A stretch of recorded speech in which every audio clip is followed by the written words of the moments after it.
Olá, turma, bem-vindos à questão 61. Sabe-se que a hipotenusa de um triângulo retângulo tem 5 raiz de 5 centímetros de comprimento e a soma dos catetos é igual a 15 centímetros. As medidas em centímetros dos catetos são... Ele quer as medidas dos catetos. Então veja bem. Teorema de Pitágoras, A2 é igual a B2 mais C2. A hipotenusa é 5 raiz de 5, ao quadrado é igual a B2 mais C2. 5 ao quadrado é 25, raiz de 5 ao quadrado é 5. 25 vezes 5, 125. Isso significa que, veja, 25 vezes 5, 125. Quer dizer que B2 mais C2 é igual a 125. Ou seja, os catetos B e C devem ser tais que a soma de seus quadrados tem que ser igual a 125. Ora, das opções dadas só pode ser 5 e 10, porque 5 ao quadrado é 25, 10 ao quadrado é 100, 25 mais 100, 125. Corresponde aí à letra D. Observa que é um problema bem simples, né? Bem fácil. Tá certo? A única opção em que a soma dos quadrados dos catetos é 125 é a letra D. Viu aí? 5 ao quadrado 25, 10 ao quadrado 100, 25 mais 100, 125. Certo? O problema 62. O problema 62 é sobre retas perpendiculares. Olha o que diz lá. A reta S, que passa pelo ponto P, 6, e é perpendicular à reta R, y igual a 2/3 x mais 3, ele está pedindo a reta S, a equação da reta S, que passa nesse ponto e é perpendicular a esta reta, que está aqui na forma reduzida. Então, o que nós sabemos sobre retas perpendiculares? Se duas retas R e S são perpendiculares, o produto das suas declividades é um negativo. Você pode interpretar assim também. Aqui está escrito MR vezes MS igual a menos 1, ou seja, o produto das declividades é um negativo. Você pode interpretar isso assim também como eu escrevi. A declividade de uma delas é o oposto do inverso da outra. Oposto, sinal trocado, do inverso, 1 sobre. Então, ele deu, veja bem, para a gente determinar a equação da reta S, a reta R está na forma reduzida, quer dizer que o M da reta R é 2/3, porque ele é o coeficiente de x, lembra? Y igual a mx mais n, e 2/3, x 2/3 é o M do mx mais n, é a declividade. Então, veja aí o que nós escrevemos. A declividade de R é 2/3. Então a de S vai ser o quê? O oposto do inverso. Qual é o oposto de 2/3? É menos 2/3. Qual é o inverso de 2/3? É 3/2. Faz direitinho, né? Então a declividade da reta S é menos 3/2. E ela passa em qual ponto? No ponto 1,6. Então veja aí. A reta S passa no ponto 1,6 que ele deu, e a declividade da reta S é menos 3/2. Então nós vamos substituir esses valores onde? Na equação da reta, dada a declividade M da reta e um ponto x0 e y0 da reta. Tá certo? Então quem é o M? É o menos 3/2. Quem é o x0? É o 1. Quem é o y0? É o 6.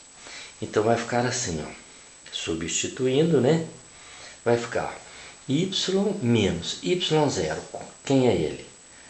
É o y do ponto P. Menos o m, menos 3/2, que multiplica o quê? X menos 1. Por quê? Porque o x0 é 1. X menos 1. Aqui está a equação da reta S. Agora é só algumas operações para nós chegarmos na forma reduzida. Então, eu vou isolar o y passando 6 para o segundo mesmo, somando, ó. Então vai ficar 3 meios vezes x, 3 meios x, menos 3 meios vezes menos 1, dá mais 3 meios, mais 6 que eu passei para o segundo membro, olha ele aqui no cantinho. Então agora, somando 3 meios mais 6 vai dar 15 meios, por quê? Porque 2 vezes 6 são 12, mais 3 são 15, 15 sobre 2. Então a equação da reta é y igual a menos 3 meios x mais 15 meios. Quem é o menos 3 meios? É o m da reta S, a declividade. Quem é o 15 meios? É o n, lembra? Coeficiente linear, o ponto onde a reta corta o eixo y. Esta equação corresponde exatamente à letra D. Y igual a menos 3 meios x mais 15 meios. Quando você encontrou, se você estivesse lá fazendo essa prova, quando você encontrou a declividade da reta S, você já poderia marcar a questão. Ó. A declividade S é menos 3 meios. A única opção em que o m é menos 3 meios é essa aqui, ó, da letra D. Certo? Mais 15 meios. Letra D. Vamos ver agora a questão 63. A questão de análise combinatória. Ele diz aí na questão 63. Considere os algarismos 1, 2, 3, 4, 5 e 6. A partir deles, podem ser criados x números pares de 4 algarismos distintos. Ele quer que a gente, com aqueles 6 números, forme números pares de 4 algarismos distintos, quer dizer, diferentes. Então, veja bem, no problema, quais são os números pares? Os números pares terminam com 2, 4 e 6, os números do problema, né? Ó, se terminar em 2, em 4 ou em 6, o número vai ser par. E algarismos distintos significa que nós não podemos repetir algarismos. Então veja bem como é que essa questão é resolvida. O último dígito, o quarto dígito do número de 4 algarismos, ele pode ser 2, 4 ou 6. Então veja bem, para escrever o último dígito, eu tenho 3 opções, ou 2, ou 4, ou 6. Mas como eu não posso repetir algarismos, porque são distintos, o número par que eu colocar aqui não pode começar o número lá na frente. Conclusão, dos 6 números que nós temos, para começar o número eu só tenho 5 opções, porque um número par estará necessariamente lá no final, no quarto dígito. Então 5 opções. O número que eu pus aqui, eu não posso repetir aqui. Então no segundo dígito eu vou ter 4 opções. No terceiro dígito 3 opções e aqui já são 3, como eu expliquei. Então nós vamos ter o quê? 3 vezes, porque pode ser 2, 4 ou 6, 3 vezes o produto, 5 vezes 4 vezes 3. 5 vezes 4, 20, vezes 3, 60, vezes 3, 180. Corresponde nas opções à letra C. Tá claro? Então, números pares, em geral, terminam em 0, 2, 4, 6 ou 8. Dos 6 números que ele deu, só 3 são pares, 2, 4 ou 6. Então, os números aqui só podem terminar em 2, 4 ou 6. Para escrever o último algarismo do número de 4 algarismos, eu tenho 3 opções, 2, 4 ou 6. Certo? Eu tenho 6 números no total, mas por que eu não tenho 6 opções para começar o número? Porque um número par já foi colocado aqui. Então, eu tenho 5 opções, 4 opções no segundo dígito, 3 opções no terceiro dígito e 3 opções no quarto dígito. 180, letra C. Tá certo? O problema 64. Problema 64, muito interessante, de geometria plana. Diz lá o seguinte, ó. 2 cordas se cruzam num ponto distinto do centro da circunferência, conforme o esboço. A partir do conceito de ângulo excêntrico interior, a medida do arco X é quanto? Quantos graus? Olha bem o desenho. Eu fiz o desenho maior para você ver. Eu fiz o desenho maior aí. O que é um ângulo excêntrico? é aquele que tem o vértice fora do centro da circunferência. Excêntrico, fora do centro da circunferência. Então tá aqui, ó. Então veja bem. Aqui você tem o arco AB de medida X. Aqui você tem o arco CD de medida 50. O ângulo excêntrico aqui qual é? É o ângulo AVB, ou seja, o ângulo cujo vértice é V. Esse ângulo aqui, ó, mede 60 graus. Existe um teorema do ângulo excêntrico interior que diz o seguinte: o ângulo excêntrico interior AVB é igual ao arco AB mais o arco CD dividido por 2. Isso é um teorema da geometria. Tá bom?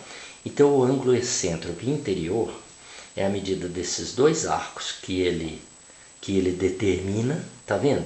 Porque aqui determina dois ângulos, né? Certo?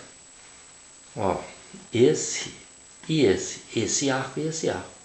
Então o ângulo excêntrico é a soma desses dois arcos dividido por 2. Quanto que é a medida do ângulo AVB, do ângulo excêntrico interior? Ele deu 60 graus só. Então vamos substituir 60 graus.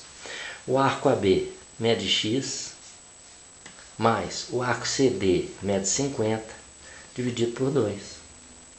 Quer dizer que o arco X, que é o que ele quer, faz a continha. 2 vezes 60, 120, menos 50. O 2 que está dividindo não vai multiplicar 60? 2 vezes 60, 120. O 50 que está somando não vai subtraindo? 2 vezes 60, 120, menos 50. 120 menos 50 é 70 graus. Que no problema corresponde aí à letra B, 70 graus. Então presta atenção nesse teorema. Teorema do ângulo excêntrico interior, tá? O ângulo excêntrico interior, que no caso é AVB, esse ângulo, é a medida do arco AB, que ele determina, mais o arco CD, dividido por 2. Claro? Substituiu isso na fórmula, achou o arco X que ele pediu. Tá bom?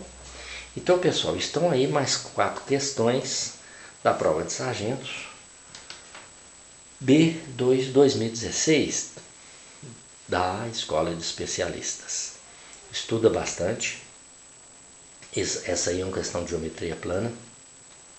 Tem muito estudante que não conhece esse teorema, tá? A fórmula dele está aqui, fácil de aplicar, você viu? Então, quando o ângulo está fora do centro da circunferência, o centro está em outro ponto, né? Não é ângulo central não, tá bom? Então, pessoal, estuda bastante, boa sorte. Até a próxima aula na continuação destas questões e obrigado.